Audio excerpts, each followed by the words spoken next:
when you get to Maggie Kuhn, the thing that Maggie did so successfully was challenge attitudes about the old, both on a personal level, a cultural level, and on a very political level. So she was invited to the signing of the ADEA, the Age Discrimination and Employment Act, and she tells this story. President Ford, who was president then, goes around and he turns to her and he says, "Young lady, how are you doing today?" And Maggie goes, "Mr. President, I'm not a young lady. I'm an old woman."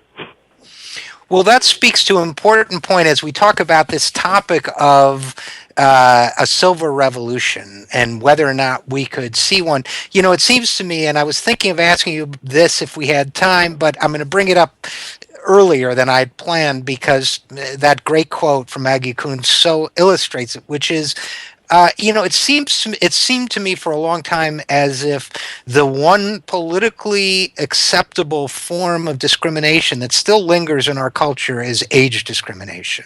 That it seems that there's far less that people can say things about older Americans jokingly or whatever in popular media, mass media, popular culture. There can be humor that they would never get away with saying about minorities or the disabled or religious minorities. Do you have that impression that we have a ways to go?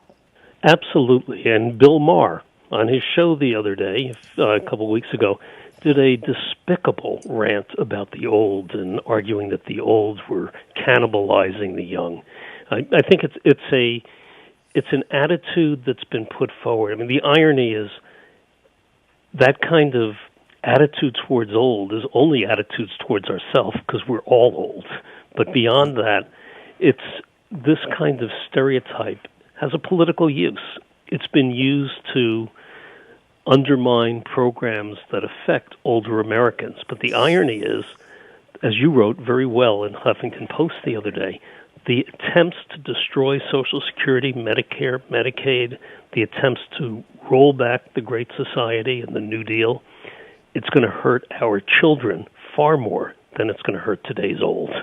Because in the name of trying to protect kids and sort of the crocodile tears for children, what they're really doing is cannibalizing our children's benefits.